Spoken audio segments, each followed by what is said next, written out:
Don't drink that, she murmured. It's not just juice. Adrian Cole paused, the chilled orange juice hovering a breath from his mouth. He turned, catching sight of Lena Hart, 11 years old, slight and self-contained, with eyes that scanned everything like she'd been forced to grow up twice as fast as she should have. Her voice had barely disturbed the quiet of the breakfast nook, yet the warning sliced through the calm like an alarm. Adrian slowly lowered the glass. "What are you talking about?" he asked, trying to sound teasing. "Did I steal your juice?" Lena didn't grin, hands folded behind her back, toes turned inward, zip-up hoodie on. She just watched the glass. Her gaze stayed fixed on the drink. "It smells like that stuff they used on us once at the shelter when they didn't want us remembering things," she said. A cold shiver crawled up Adrian's spine despite the warmth in the room. Floor-to-ceiling windows flooded the space with mellow California light. Outside, landscapers trimmed hedges and blue leaves. Inside, cinnamon toast mingled with the tang of fresh squeezed citrus. Still, something about the air now felt wrong, as if the room had shifted half an inch out of place. He glanced toward the kitchen where Lauren, his fiancée, hummed under her breath, heels ticking softly against marble as she arranged a fruit platter. "Lauren made it," he said. Lena gave a small nod. "I know." Adrian studied the glass again. Condensation slid down its sides in lazy beads. It looked exactly like every other glass of juice Lauren had poured him for months. Only now, because of one quiet sentence, it seemed like a loaded weapon. He gave a thin laugh out of habit more than actual amusement.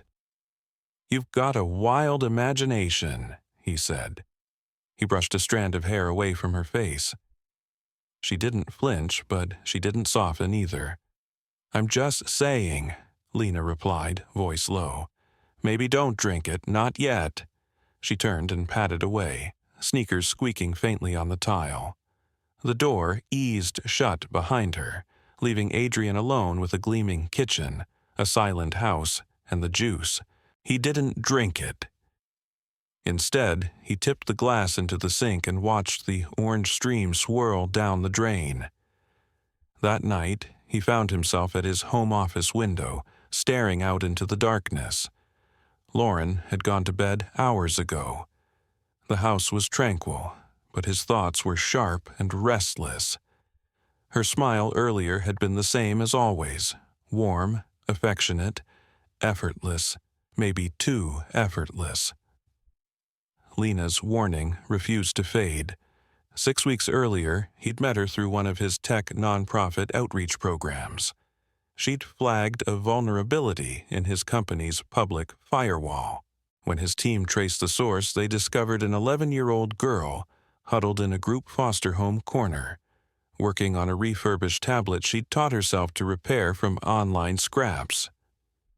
Adrian, impressed by her brilliance and quietly unsettled by her circumstances, brought her into his life. It wasn't quite adoption, not exactly mentorship either, something between those lines. She was observant, sometimes unnervingly so. She asked almost nothing but absorbed everything.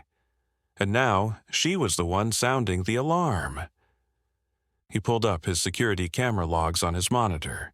Everything looked pristine, so pristine it bothered him. The system showed no anomalies, just neat rows of expected entries. He opened the home network diagnostics next. There it was, a strange device signature near the second-floor hallway. Not one of his routers, not the thermostat, speaker system, or smart fridge. Something small, active, broadcasting, unregistered. His stomach tightened. He reached for his phone to call his head of cybersecurity, thumb hovering over the screen. Then he remembered Lena's steady eyes, the way she hadn't tried to convince him, just whispered and walked away.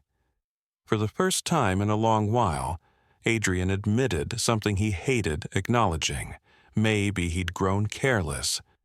Maybe someone else had been careful instead. The next morning, he rose earlier than usual and headed for the kitchen.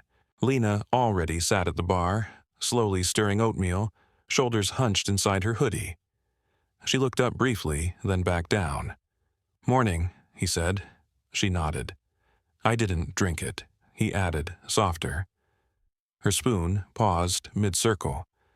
"I know," she said quietly. "I checked the sink."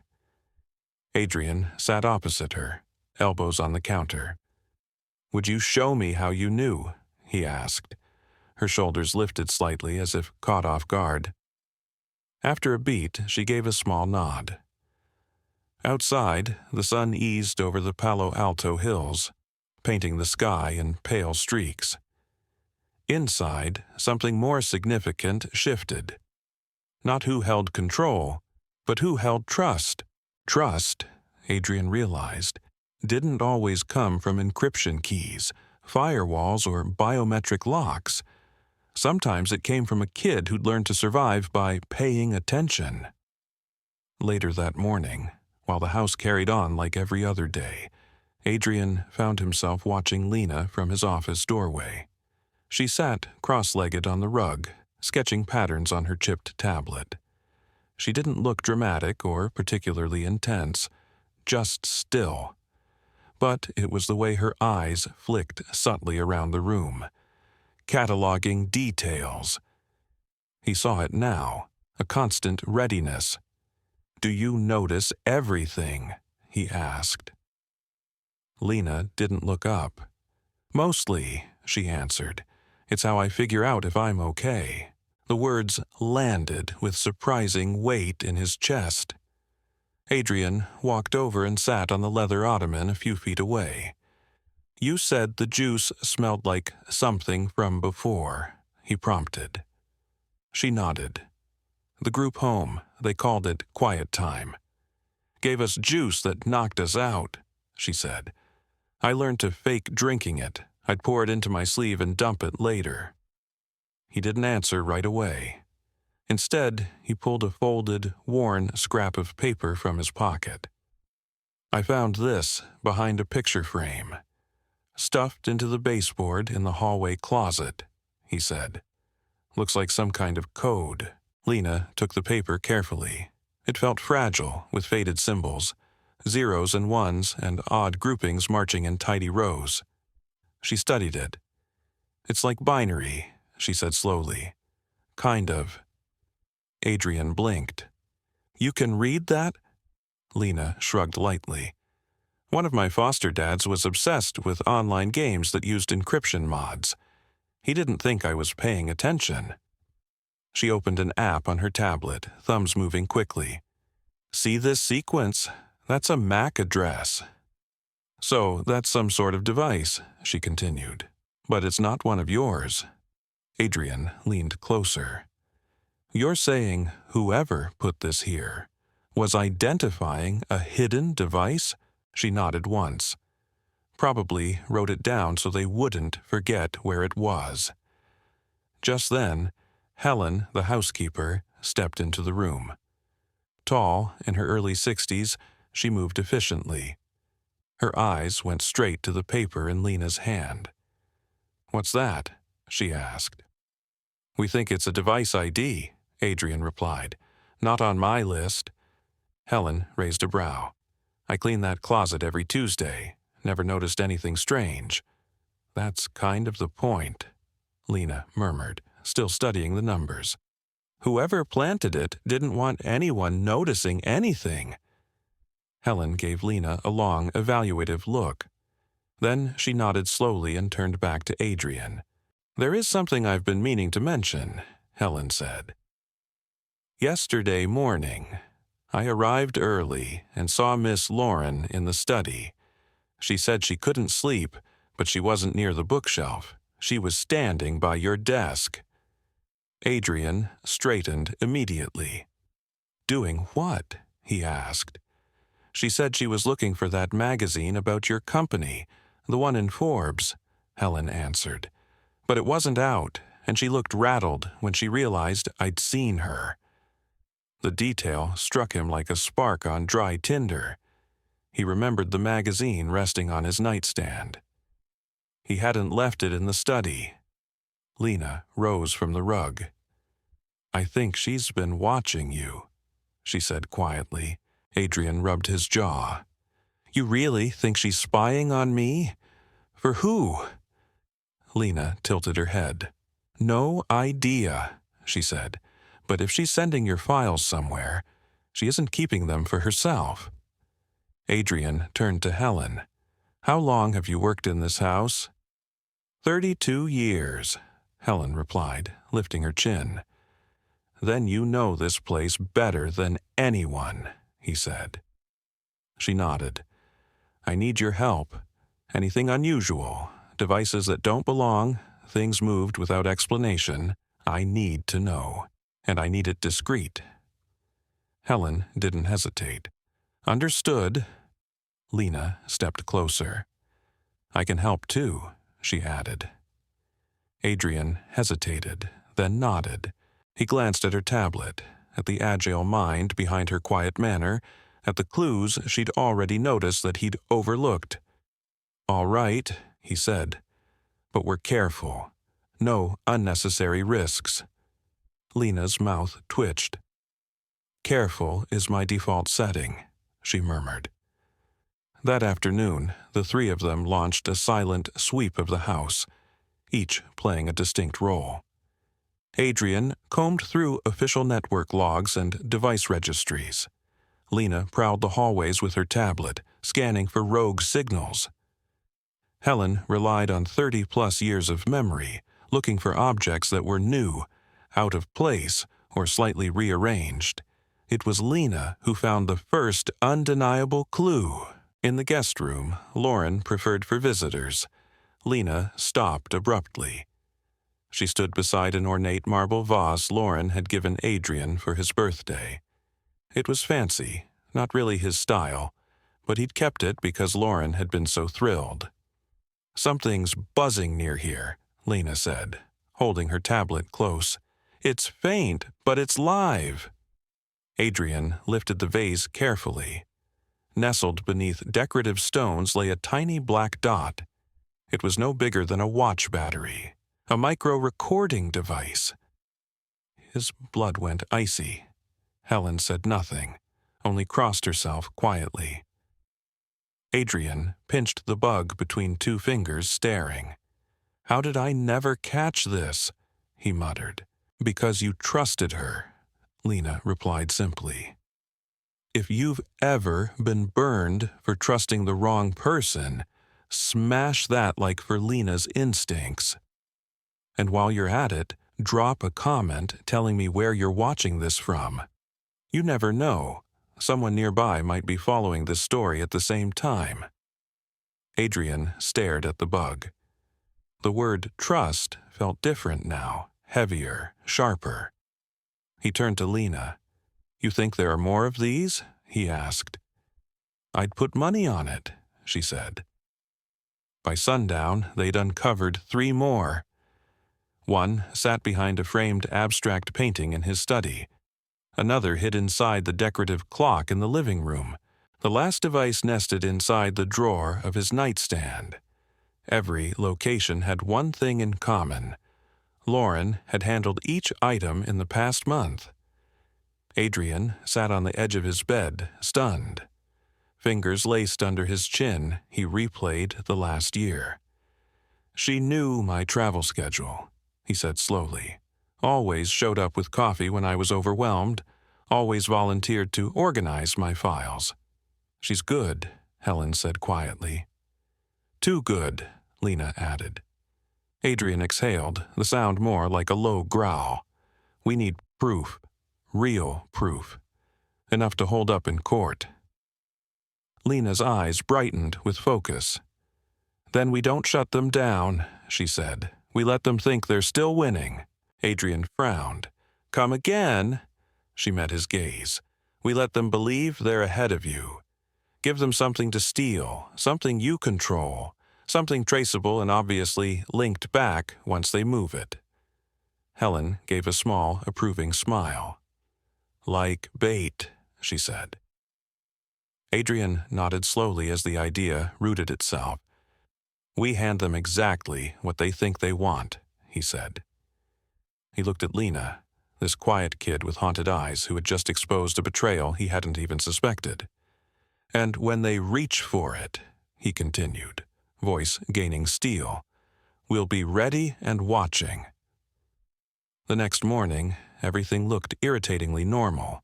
Too normal. Lauren hummed along with a jazz playlist as she segmented grapefruit in the kitchen, dressed in a soft cream robe, her signature easy smile in place, the one that made strangers open up without thinking. Adrian lingered in the doorway, gaze unreadable. She turned and greeted him with a light kiss. You're up early, she said, flicking a curl behind her ear. Another restless night? Something like that, he replied. Just a lot on my mind, she laughed gently. That's nothing new for you. He poured coffee from the machine he'd programmed himself last night. As he stirred, he caught Lena in the corner of his eye, sitting in the nook. She appeared to be watching an animated show on her tablet, headphones looped around her neck. In reality, she was monitoring 3 improvised signal interceptors wired into the house's electrical system overnight. Lauren remained blissfully unaware. Adrian took a seat across from Lena, pretending to scroll through email while he watched Lauren glide around the kitchen, perfectly at ease. He wondered how many stories she'd told him that had never been true. She's live, Lena whispered into the tablet's Bluetooth mic, lips barely moving. And so are the devices. 2 active signatures, one pulsing, one streaming. They're listening right now. Adrian gave a small, almost imperceptible nod. Good to know, he said aloud, looking up as Lauren turned toward him. Later that day, he called Daniel Park to his office. Daniel was his CFO, co-founder, and closest friend for more than 2 decades. They had built Cole Shield Technologies from nothing but late-night coding marathons and cheap takeout. If Adrian had a brother, it would have been Daniel, and that made Lena's earlier observation feel like acid. He's been here when you're gone, she'd said. He and Lauren, whispering and going through your desk. Last week, he said, it has to align with the launch date. Adrian didn't want to believe it. But after uncovering 4 listening devices, belief had become a luxury. Now he needed facts. Daniel strolled in, wearing a black wool coat over a tailored suit, flashing his familiar easy grin. You called, partner? He said. Sit, Adrian replied, gesturing to the leather chair opposite. Daniel dropped into it, crossing an ankle over his knee. What's the fire drill? You sound wired. Just lining things up before launch, Adrian said. You know the prototype we release next week, the adaptive encryption layer? Daniel nodded. Of course, it's the crown jewel. I'm making some last-minute changes, Adrian lied smoothly. Too many eyes on the current build. I'm creating a decoy architecture. Looks identical, but the data inside is bogus. Daniel's brows rose. You think there's a leak? Adrian studied his friend's face. I think caution never hurt anybody, he said evenly. Daniel's smile flickered. Well, let me know what you need. I will, Adrian said. When Daniel left, Adrian locked his office door. In the repurposed storage closet behind the bookshelf, Lena had been watching the entire meeting on a small monitor. She looked up when he entered. He smiled too hard, she observed. Adrian huffed. He always does. She shook her head. No, this time it looked practiced, like he'd rehearsed being relaxed. She tapped at her screen. He has a burner phone, she added. I picked up a second signal, same frequency that bug in the vase used. Adrian's jaw clenched. You're certain? I don't guess with this stuff, Lena answered. Over the next 2 days, they built the trap. Adrian, with Lena and Helen's support, created a mirror directory of prototype files. The fake repository matched the real one down to timestamps and naming conventions. The contents looked intricate enough to fool a cursory review, but embedded deep in the code was a tracer script that would quietly alert them when anyone accessed or transmitted it. Meanwhile, Helen installed motion-triggered audio recorders and tiny cameras in the home office and living room. She placed another hidden camera inside the crystal vase, the irony not lost on any of them. They were using Lauren's favorite surveillance prop against her. That night, Lena sat cross-legged on her bed, scanning through signals for the 5th time. The walls still smelled faintly like fresh paint. Adrian knocked lightly on her half-open door. "Still awake?" he asked. She nodded. "Can't shut my brain off." Adrian stepped inside and sat on the edge of the mattress. "You shouldn't have to carry this much weight," he said gently. "You're 11. "I was 9 when I started noticing adults lie," she replied plainly. "It doesn't feel heavy anymore. Just normal." Adrian watched her for a long moment, heart tight. "Think she suspects anything?" he asked. Lena shrugged. "She's confident. Dangerous people usually are, but she's sloppy now. She thinks you're distracted." He nodded slowly. "Do you trust me?" he asked. She took a breath. "I trust Data," she said. "But yeah, I think I trust you too." The next evening, Lauren announced she had a late yoga class. "I'll be gone about an hour," she said, pressing her lips to his cheek. "Don't wait up." Adrian watched her walk out. 37 minutes later, the guest room Wi-Fi lifted from idle. "She's back," Lena whispered from the old wine cellar, now converted into their monitoring room. "Not through the front. Side patio entry. She's opening the encrypted folder." Adrian leaned closer to the screens. "Tracer live?" he asked. "Already pinged," Lena replied. "She's transmitting. She just plugged in a USB stick and is copying everything." Helen's calm voice came from behind. "Time to involve law enforcement?" "Not yet," Adrian said. "We see where it lands first." 15. Heavy minutes dragged by as Lauren completed the transfer. She removed the USB, exited the guest room, and disappeared down the service stairs. Moments later, another signal blipped. She'd forwarded the stolen files to an overseas server. Lena tracked the path, fingers flying across the keyboard. "They're masking the endpoint," she muttered. "But it bounces through Frankfurt, then Singapore. Whoever's on the other side knows what they're doing." Suddenly, Lena frowned. "Wait, there's an incoming response." Adrian's pulse kicked. "What does it say?" he asked. Lena read from the screen, eyebrows drawing tight. "Phase 2 confirmed. Final insertion tomorrow. Target destabilized." Adrian stiffened. "Final insertion," Helen repeated quietly. "They think they've already beaten you." "They haven't," Adrian said, voice calm and suddenly very sure. He looked at Lena. "Tomorrow, we let them believe they've taken everything from me," he said. "And then?" she asked. His eyes went dark, resolute. "Then we take everything from them." The following morning started with an almost eerie stillness. Outside, birds hopped along the perfectly edged lawn. Inside, the silence between Adrian and Lauren felt performance level smooth. She had slipped back into her usual charm, wearing a navy blouse, pearl earrings, and that disarming smile as she poured coffee like nothing had changed. "Big meeting today?" she asked lightly, glancing across the marble island. Adrian returned a practiced smile that felt like putting on someone else's face. "Yeah, just a quick run-through with legal before launch," he said.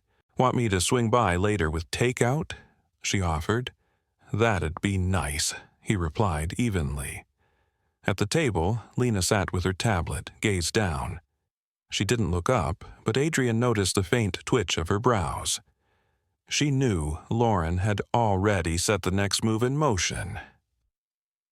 By 9, Lauren was off to class again. The moment her car cleared the front gate, Adrian and Lena returned to the cellar. "She sent another encrypted message," Lena said, watching the scrolling data. "Smaller this time, more like instructions than a file dump." Adrian leaned over her shoulder. "Can you crack it?" "Not directly," she said, "but I can mirror the route. Looks like it's going local." "How local?" he asked. She squinted at the screen. "Bay Area, Hillsborough." Adrian stared. "Only one person in my inner circle lives in Hillsborough," he said slowly. "Daniel," Lena replied instantly. The pressure behind Adrian's eyes sharpened to a point. Daniel Park, the man he trusted most, was at the center of the web. "We have to catch them together," Lena said. He nodded. "Time to set the stage." That afternoon, Adrian called both Daniel and Lauren separately. "Dinner at the house tonight," he told each of them. "Both of you. There's something important about the company we need to discuss together." Lauren paused for half a second. "Of course," she said smoothly. "I'll be there." Daniel sounded thrown. "Together? That's unusual," Daniel said. "You'll see why," Adrian answered. "Bring that Pinot you always brag about." As evening approached, everything was wired.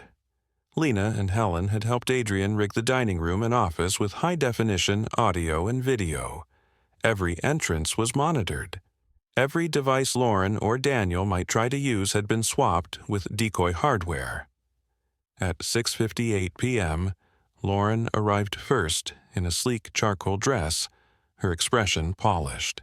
She greeted Adrian with a kiss that ended a fraction too quickly.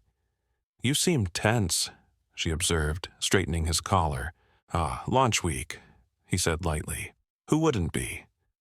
Minutes later, Daniel's black Porsche rolled up the drive. He stepped out with a grin and a bottle. "Hope I'm not crashing date night," he joked. Adrian clapped him on the shoulder, smile steady. "Not at all. Come in." Dinner unfolded in the glass-walled atrium, the sun washing the sky behind tall pines in streaks of orange and purple. Helen set plates with practiced grace, every movement efficient. Conversation skimmed across sports, market news, even an old inside joke. Underneath, every word felt like a move on a chessboard. "So," Lauren said at last, crossing one leg over the other, "what's this big revelation?" Adrian leaned back, rotating his wine glass.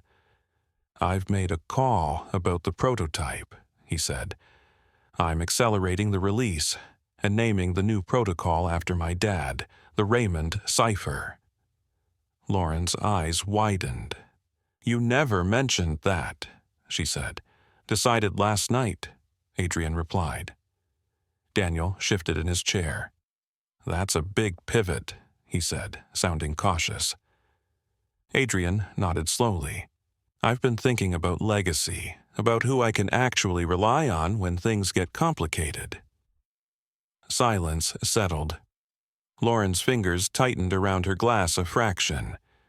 "Which is why," Adrian continued, "I've invited the FBI to audit the entire digital pathway of our prototype, just to make sure nothing's been compromised." The silence deepened. Lauren was the first to speak. "That sounds extreme," she said carefully.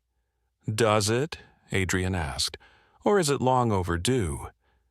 In the hallway, Lena watched on her tablet with Helen beside her. catching every flicker. She saw the way Lauren's shoulders stiffened, and Daniel's eyes darted toward the door for half a second. "They're spooked," Lena whispered. "Good," Helen murmured. "Let them sweat." In the atrium, Lauren set her glass down with a too calm clink. "Adrian, I think we should talk alone," she said.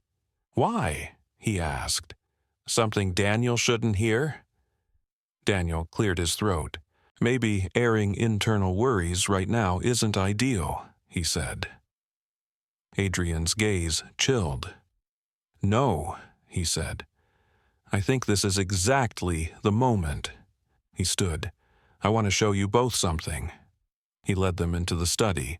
The large monitor on the wall flickered to life, playing a series of crisp, time-stamped clips. First, Lauren in the guest room, inserting a USB and uploading files. Second, Daniel in Adrian's office, slotting a drive into Adrian's personal workstation.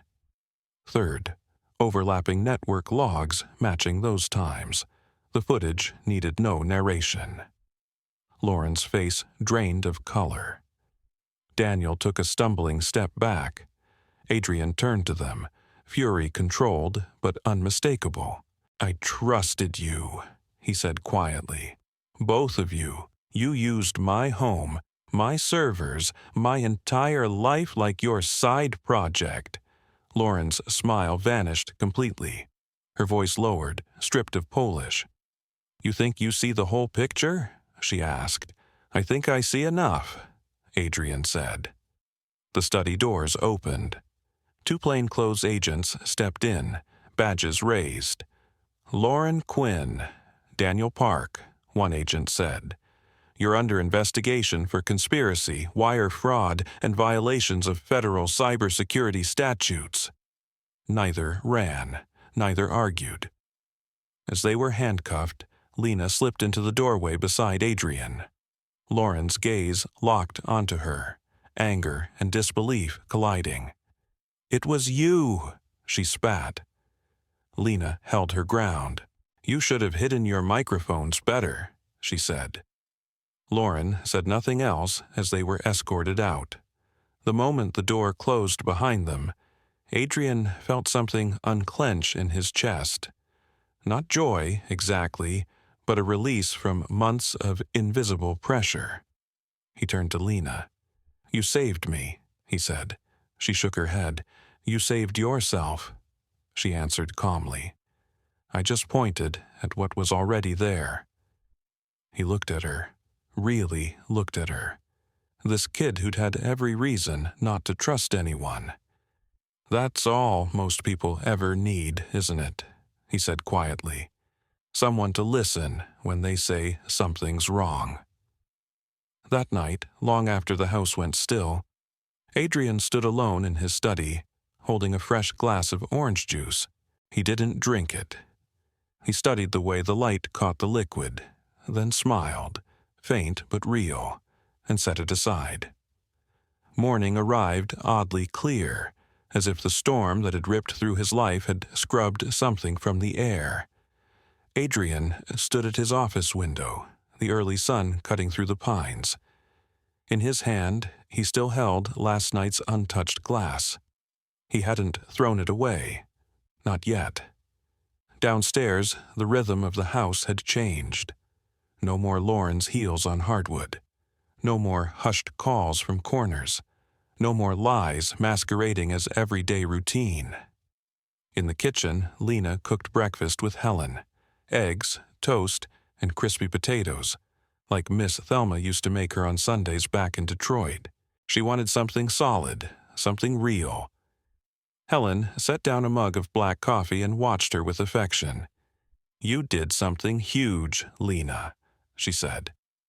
Lena kept stirring the eggs. "I just told the truth," she replied. "That's braver than you think," Helen said. Lena finally looked up, eyes tired but steady. "You think he's mad at me?" "That shouldn't be unusual," Adrian murmured. The words hung between them. Then Lena leaned forward, fingers knotting in her hoodie. There's something I never told you." His brows lifted. "I'm listening." She drew a shaky breath. "Lauren tried to pay me off twice.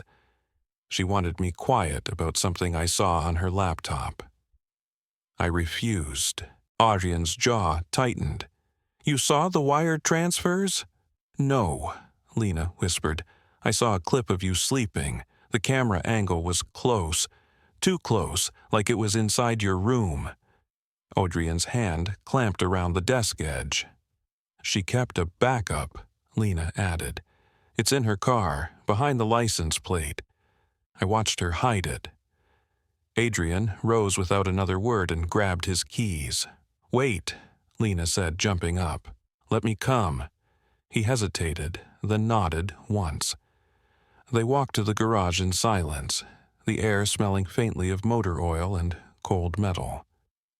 Lauren's luxury SUV sat untouched since the arrest, polished and still, like something waiting to wake. Adrian opened the driver's door, then crouched by the plate. A few careful twists with a screwdriver, and there it was. A slim, black flash drive taped neatly behind the frame. He peeled it free, holding it up to the harsh garage light. For a long beat, neither of them spoke. "What if there's more?" Lena whispered.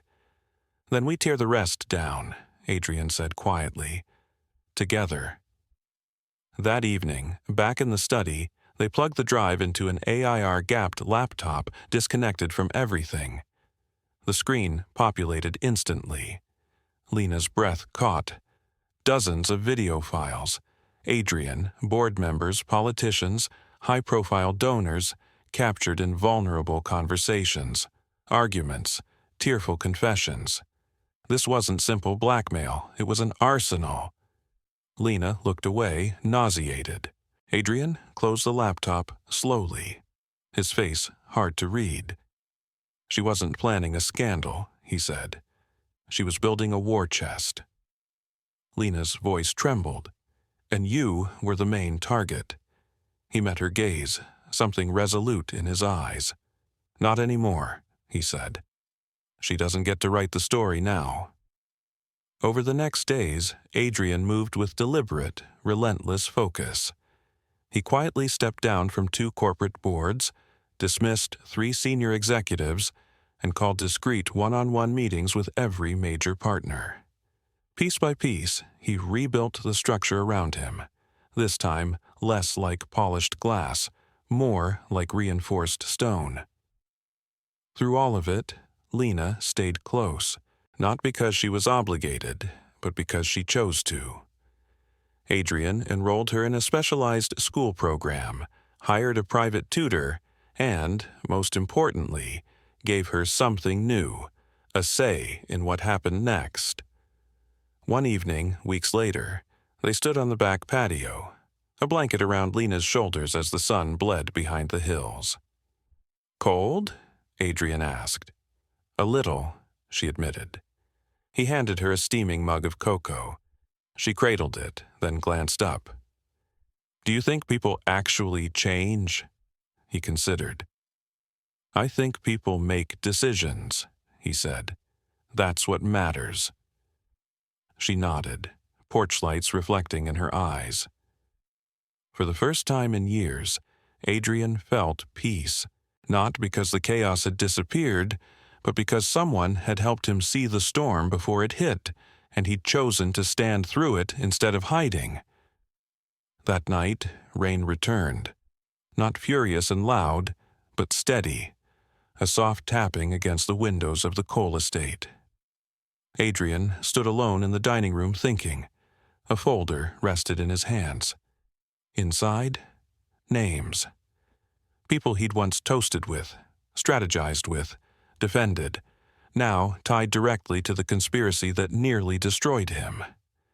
Helen walked in carrying 2 mugs of chamomile tea. She noticed his expression. "It's late, Mr. Cole." "I know," he said. "I've been reviewing the list Lena reconstructed from the drive." Helen's forehead creased. "And," Adrian exhaled slowly. It's uglier than I thought. It wasn't just Lauren and Daniel. Two of my oldest advisors, Gordon Hale and Marisa Trent, signed off on overseas transfers through a fake charity shell. He sat down heavily. Marissa helped me set up the college fund in 2003. I asked her to oversee scholarships. She used it to move money? Helen's mouth thinned. I never trusted how sweet she talked. Adrian stared at the folder. What now? Helen asked. I confront them, he said, one at a time. She shook her head. Not alone. He met her eyes and nodded. You're right, he said quietly. Not alone. Not anymore. The next morning, sunlight edged cautiously through a blanket of silver clouds. Adrian pulled into the parking lot of Cole Capital Group. The glass tower loomed above him, sleek, reflective, impressive. An empire he'd raised from late-night code and impossible deadlines, now harboring decay in its upper floors. Inside, the boardroom buzzed with low conversation. 12 board members sat around the polished table, sipping coffee, scrolling phones. At the far end, Gordon Hale watched everything with measured eyes. Beside him, Marisa Trent, scarf draped just so, wore her familiar pleasant smile that never quite reached her gaze. Adrian walked in and set a leather binder on the table without speaking. Conversation died instantly. Thanks for coming, Adrian said. Today, I'm not speaking to you as your CEO. I'm speaking as the man you nearly ruined. Marisa shifted in her chair. Adrian, what's this about? He opened the binder and slid 2 printed authorizations down the table. Gordon's fingers flinched as the documents landed before him. Those signatures are yours, Adrian said evenly, approving diversion of $48 million from our education fund into a Cayman shell, the same account Daniel used to scrub Lauren's cut. A murmur rippled around the table. Gordon leaned back, nostrils flaring. That's a heavy accusation. I'm not accusing, Adrian replied. I'm reciting facts. He pressed a button on a small device in his pocket.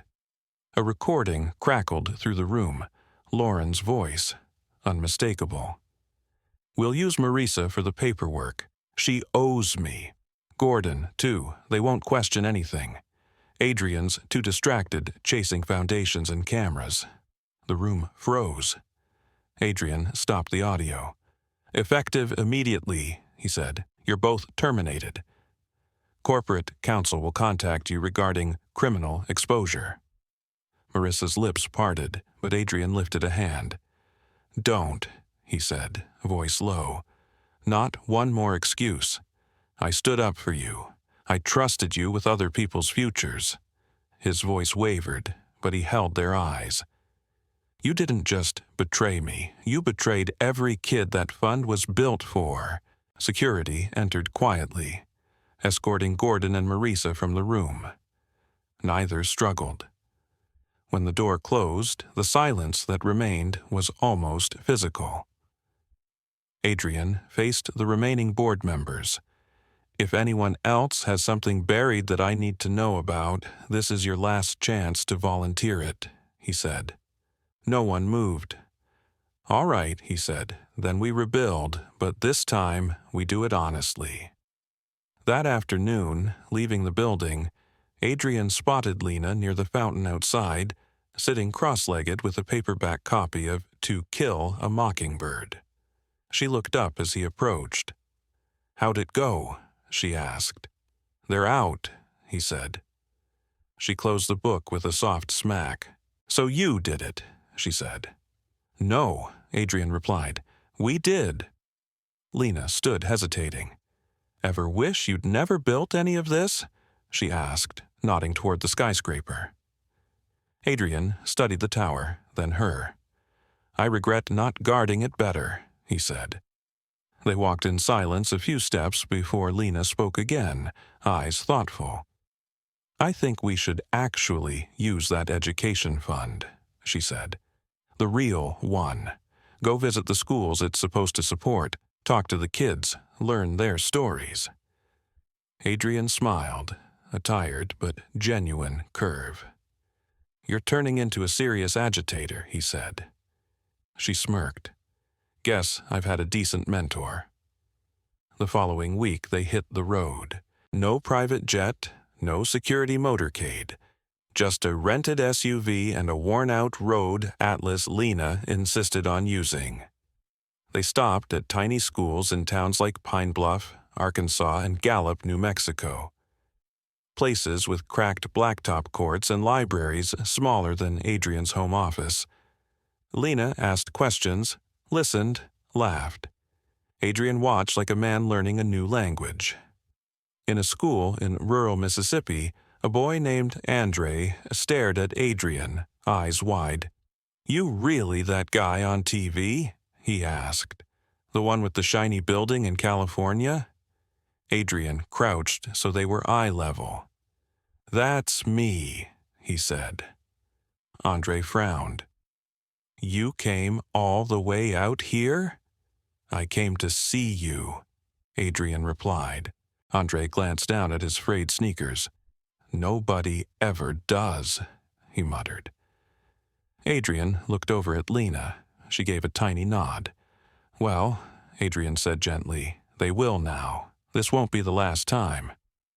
On the drive back, Lena sat sideways in her seat, watching the landscape blur. "You think the world's changing?" she asked. "I think we are," Adrian said. "Sometimes that's enough to nudge the world a little." That night, back at the estate, Adrian's phone buzzed. Agent Lori Jensen's name flashed on the screen. "Mr. Cole," she said, her tone all business. "We've identified one last player. Someone inside your charity advisory circle was quietly feeding Lauren intel." Adrian's shoulders tensed. "Who?" he asked. Jensen paused. "Nora Delgado. She's not on staff, but she chaired the health outreach panel last year, mid-50s data analytics background." Adrian pictured her, soft voice, always helpful, rarely drawing attention.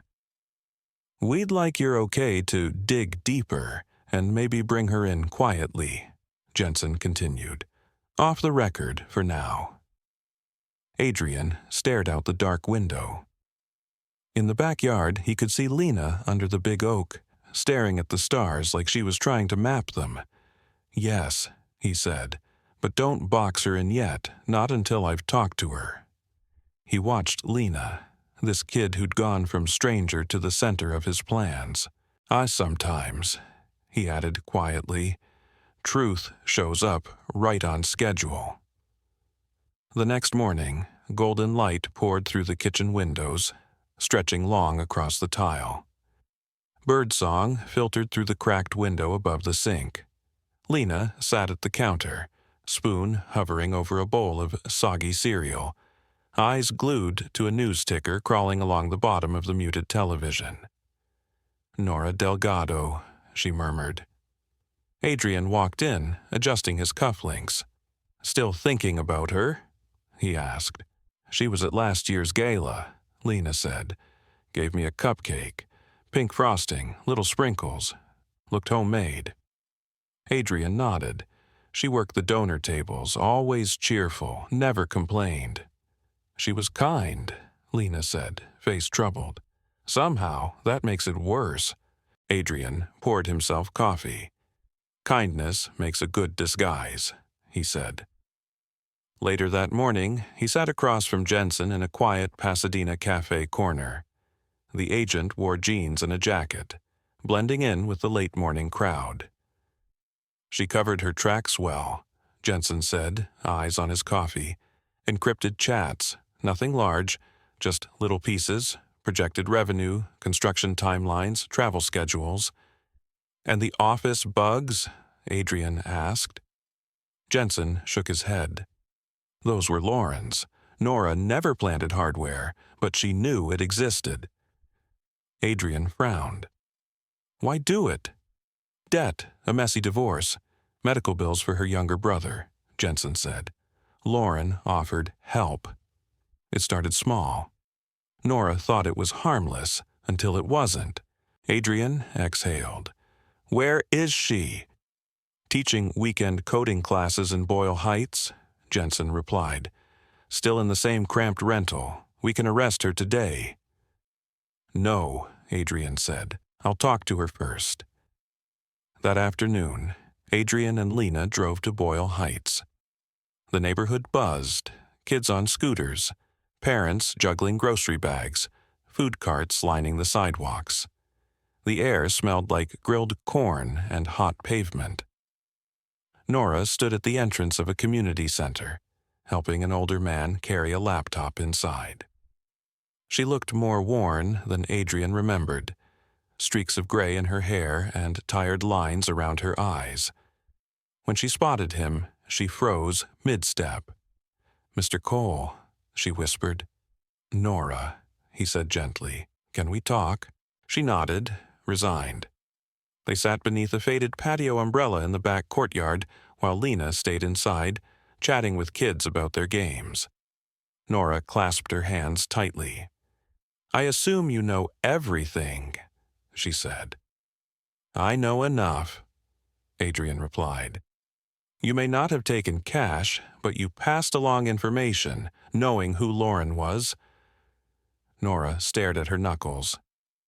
At first it was simple, she said, site inspection dates, scheduling questions, then personnel changes. I didn't realize how deep she was in until too late. And when you did, Adrian pressed. Nora's voice cracked. My brother Thomas has early onset Parkinson's. Insurance wouldn't cover experimental therapy. Lauren said she knew people who could help. She swallowed. It worked. So, you traded my trust for his treatment, Adrian said softly. He let a heavy silence stretch between them. I'm not excusing it, he added, but I understand why you grabbed the lifeline. Nora's eyes flooded. What happens to me now? You resign from the foundation today, Adrian said, and you go public with everything. She blinked. Public? You tell the press what you did, why you did it, and exactly what Lauren asked of you, he said. Every name, every favor. You tell the truth so she can't use it anymore. Nora nodded slowly, tears tracking down her cheeks. And if I refuse? Adrian's expression hardened. Then I hand you to the feds. Nora pushed to her feet. I'll speak, she said. When they walked back inside, Lena met them with 2 paper cups of lemonade. Nora accepted one, her fingers shaking. You must be Lena, she said. Yes, ma'am, Lena replied. Nora held her gaze. You're brave, she said. Lena gave a small smile. Sometimes truth just needs someone to say it aloud. That evening, a press conference took place in a modest auditorium, far from red carpets and glittering donors. Reporters filled the fold-out chairs. A simple podium bore the Cole Foundation logo. Nora stood behind the microphone, no makeup, plain blouse, hands trembling. I betrayed a man who trusted me, she began, voice thin but steady. I didn't do it for wealth or status. I did it out of fear and desperation, and it was still wrong. She recounted Lauren's manipulation, those innocent questions, the promises about Thomas's treatment, the guilt that followed. When she finished, silence blanketed the room, until a single pair of hands clapped from the back. Lena's. The sound grew as others joined in, soft at first, then stronger. Afterward, as reporters filtered out, Adrian stood beside Lena near the exit. You didn't have to clap, he said. She didn't have to tell the truth, Lena replied. On the drive home, they rolled the windows down. Warm California air swirled through the car as Lena hummed along to an old soul track. Adrian glanced at her. "You really think people can change?" he asked. "I think people can decide to," she said. "That's the important part." Later that night, Adrian stood by the fireplace, staring at an old framed photo. Him, Lauren, and Daniel at a charity gala, champagne flutes raised. He held it a moment, then dropped it into the flames. The glass cracked, the glossy image curling and blackening until the faces disappeared entirely. Lena walked in carrying a new folder. "What's this?" Adrian asked. "Drafts for the Truth and Transparency Initiative," she said. "You said you wanted to rebuild, so I started sketching." Inside were detailed ideas: public audits, independent oversight, youth advisory panels, anonymous reporting channels. At the bottom of one page, in Lena's looping handwriting, a note read, "Justice isn't payback. It's making sure the harm stops." Adrian smiled faintly, throat tight. "Looks like I've got homework," he said. Lena grinned. "Good thing you're working with an overachiever." Outside, night gathered around the house, but for the first time in a while, it didn't feel suffocating. 3 days after Nora's confession made headlines, the story still refused to fade. News segments argued about morality and whistleblowing. Opinion pieces praised Adrian's restraint and Lena Hart's unsettling knack for uncovering truth. Inside the Cole estate, though, calm was an illusion. Adrian sat alone in his study, staring at a pile of sealed envelopes. Each was from someone different. Board members, senators, executives. Some pledged support. Others politely distanced themselves. One unmarked envelope had no return address. Inside was a single photograph. Lauren, shaking hands with an unfamiliar man in a dark suit at a small private airfield. Scrawled on the back in red ink, "She's not finished, and she's not alone." Adrian rose slowly, heart thudding. He crossed the room and picked up the landline.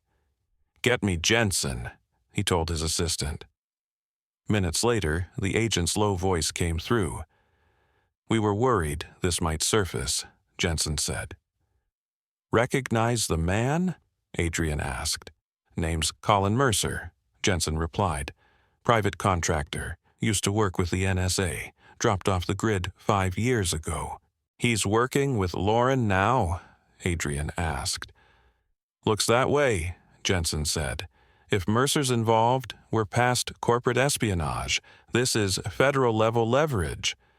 Adrian stared at the photo. "I want security doubled around Lena," he said. "She's too exposed." While he talked, Lena was at the public library, buried under piles of printed reports and donor lists.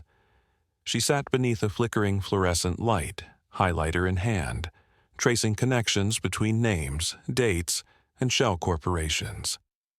Next to her, a stack of foundation donor records from the last 5 years. 3 names were circled. One in particular nagged at her. Patrick Rowe.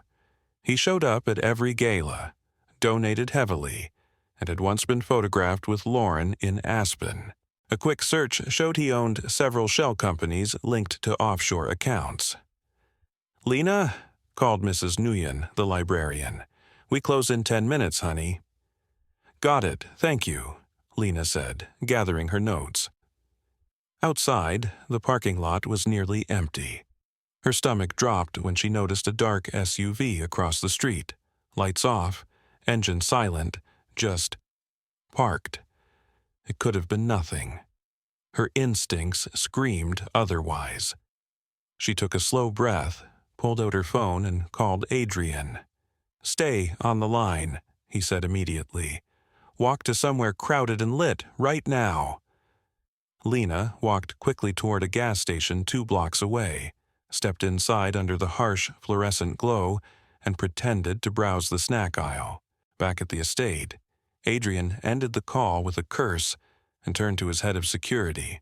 "I want a team on her immediately," he snapped. "No solo outings, no unmonitored rides. She doesn't breathe outside this house without someone watching." Later that night, safely home, Lena spread her notes across the dining table.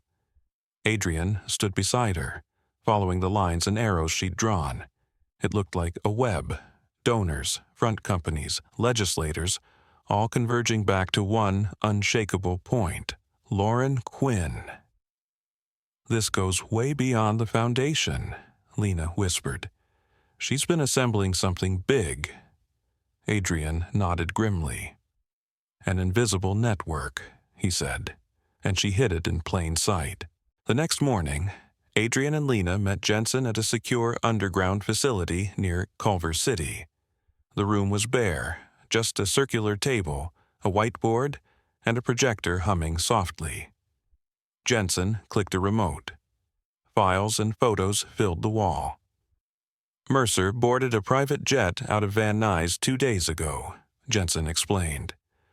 "No filed flight plan?" "You track the destination?" Adrian asked. "Best guess is Grand Junction, Colorado," Jensen said. "There's a data center there registered to one of Patrick Rowe's companies. On paper, it's just cloud storage. Off paper, we think it's the core of Lauren's blackmail vault." Lena frowned. "What's stored there?" Jensen hesitated. "Compromising videos, audio, documents, years of leverage. She doesn't just want revenge," he added. "She wants control." Adrian's voice hardened. "Then we go take it from her." "Careful," Jensen warned. "This isn't another board meeting. This is her territory now." Later that day, while Jensen's team prepped legal warrants and logistics, Lena paced the halls of the estate, unease buzzing beneath her skin. Something about the West Wing tugged at her, specifically Lauren's old study, which no one had touched since her arrest. She pushed open the heavy oak door. Dust motes drifted in the strip of sunlight cutting across the room. Everything looked staged, too neat. The vanity, framed photos, shelves lined with art books, and a massive wardrobe pressed against the wall. As Lena walked by, her fingers brushed the spines. One leather-bound book about art restoration leaned slightly off-kilter. She tugged it. Somewhere inside the wall, a mechanism clicked. The wardrobe shifted, not outward, but backward, revealing a narrow, hidden passageway. Lena took a step back, heart pounding, then turned on her phone's flashlight and slipped into the darkness. The corridor was tight, smelling of dust and old wood. At the end sat a small locked cabinet bolted to the floor. Lena knelt, studied the cheap lock, and picked it with a hairpin. Inside, beneath a false panel, she found a portable hard drive and a thin folder labeled in clean looping script for insurance. She brought everything straight to Adrian. They spread the contents across his desk: USB sticks, printed photos, handwritten notes, and a letter in Lauren's flawless cursive. "If you're reading this, I've already moved on," it said. "I never play without backup. You were always so predictable, Adrian, so here's a little reminder of what you overlooked." The drive contained surveillance clips, closed-door boardroom audio, intercepted phone calls, and one video that made Adrian's face drain. Lauren sat in his office 6 months earlier, speaking to someone off-camera. "She's sharp, that girl," Lauren said. "But kids think justice is clean, neat. It never is. That's why they're dangerous." Lena watched Adrian carefully. She was planning ahead. "She always did," Adrian said quietly. "She knew how to spot a threat." He looked at Lena. "This isn't just betrayal, it's a trap."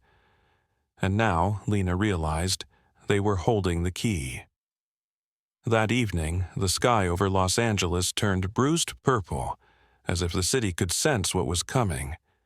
Adrian's private jet hummed on the tarmac. Inside, Lena sat buckled beside him, notebook clutched tight, its pages filled with timelines and names. The steady vibration of the engines thudded beneath her feet. Adrian glanced at her. "You scared?" he asked. She swallowed. "More ready than scared," she said. Their destination: Grand Junction, Colorado, heart of Lauren's digital kingdom, if Jensen was right. According to the intel, the facility there held the master copy of her leverage archive, evidence that could burn half the city's elite if released. It was the last thing tethering her influence. "She won't surrender it," Adrian said. "And if Mercer's guarding it—" "I know," Lena cut in. "That's why we brought something she can't control." When they landed, a black SUV rolled up beside the jet. Jensen and a small team of agents waited inside, faces grim. The data center looked ordinary from the outside. Gray concrete walls, tall perimeter fence, cameras on every corner. Just another anonymous warehouse in an industrial strip. Inside, it was colder. Aisles of humming servers stretching into the shadows. "We move quiet," Jensen said inside the command van. "You two stick with me. We get to the core node, image the drives, and send a secure upload to headquarters. If she shows—" "She will," Lena said. They entered through a side loading bay, stepping over two unconscious guards. "Non-lethal darts," Jensen muttered. "They'll wake up sore." At the center of the facility, a door marked "Authorized Personnel Only" blocked their way. Adrian punched in a code he'd found in Lauren's files. The lock clicked. The door slid aside. Lauren stood inside, arms folded, expression almost amused. Her gray suit was impeccable. When she saw Lena, her smile sharpened like a blade. "I wondered when the kid would arrive," she said. "Did you really think you could dismantle me with feelings and press conferences?" Adrian stepped beside Lena. "You misjudged her," he said. "And you misjudged what loyalty actually looks like." Lauren rolled her eyes. "Loyalty?" she scoffed. "Everything you built was smoke and mirrors. You just refused to look behind them." Jensen gave a subtle nod, agents fanning out around the room. "I've already cloned these servers," Lauren said. "Even if you rip this place apart, byte by byte, there's another copy overseas. You can't stop what's coming." "You're right," Lena said. "We can't erase the data, but we can make sure your version of the story dies." She pulled out the insurance drive from the hidden cabinet and handed it to Jensen. "Your personal stash," she said. "The one you thought would save you. It's scheduled to go public in 10 minutes. Every fraud, every doctored contract, every threat you recorded, even your little speech about me." Lauren's face blanched for the first time. "People like you think power means owning everyone's secrets," Lena said, voice steady. "Real power is owning your own truth before anyone else can twist it. We're done being quiet." The floor shuddered as a backup generator roared to life. Jensen's radio crackled. "Movement on the east side," a voice said. "Someone's trying to override the external locks." Lauren smiled thinly. "Told you I wasn't alone." Before she could say more, two agents had her pinned, wrists cuffed with reinforced restraints. Jensen tugged Lena back. "We're done here," he said. Adrian watched as they led Lauren away, her heels clicking against the concrete, posture still perfect even in chains. Her silence now said more than any speech.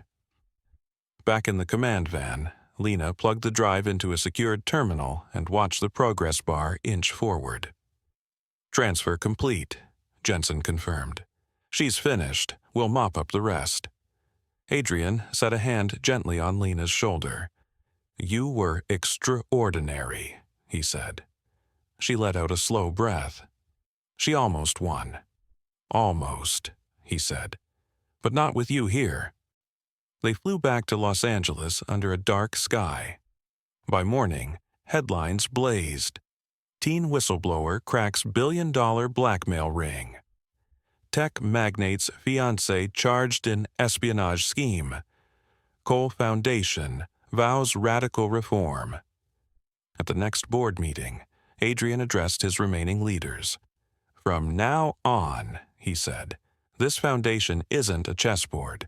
We're going back to basics. Kids, communities, real futures. He nodded toward Lena, seated beside him in a gray blazer and sneakers. Applause swelled. Days later, standing at the edge of a community garden they'd helped reopen, Lena plucked a tiny daisy and tucked it into her notebook.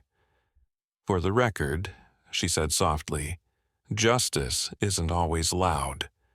Sometimes it's just a whisper somebody finally listens to. Trust is a gift, not a blindfold.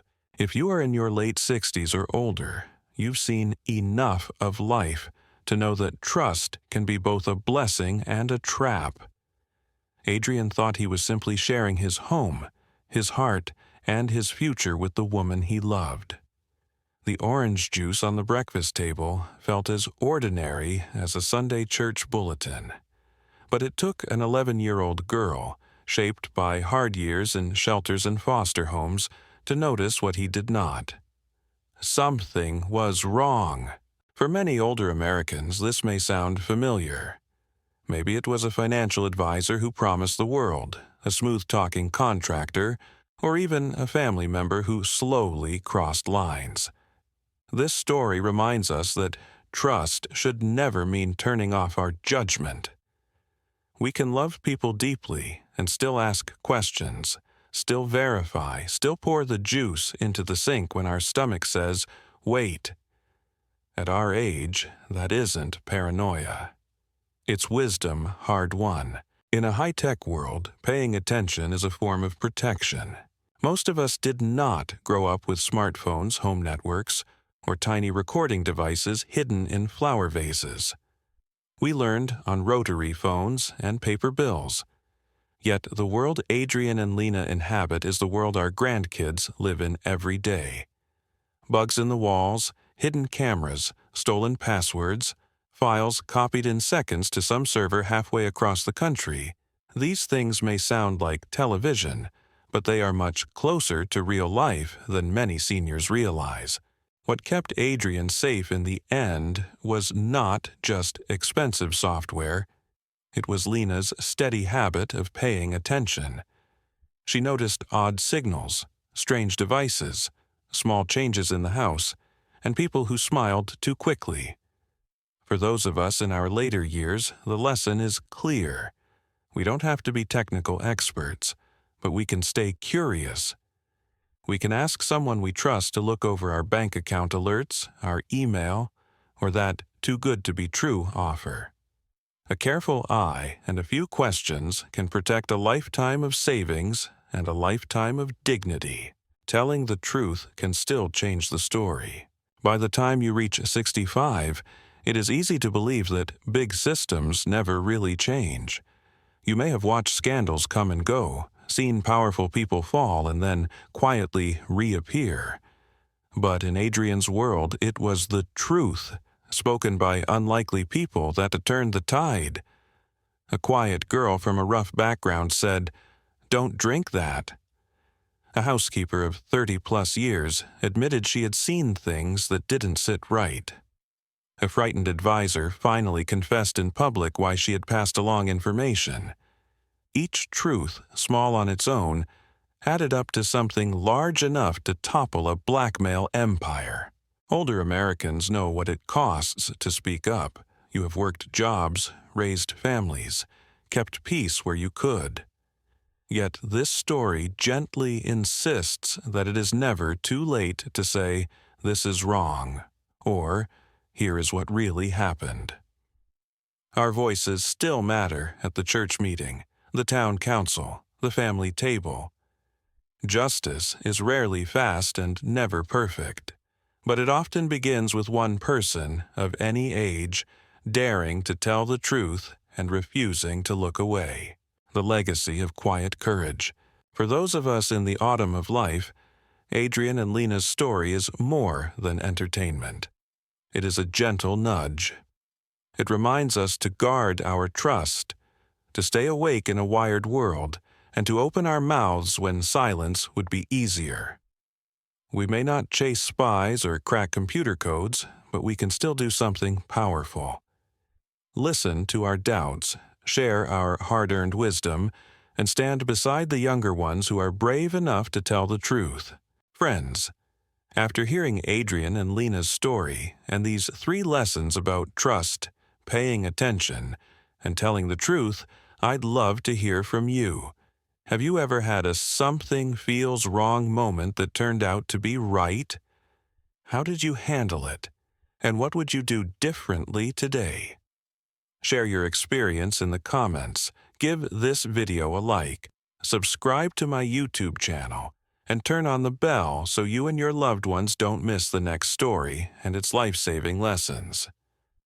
And please share this with a friend or grandchild who needs a gentle reminder to stay alert.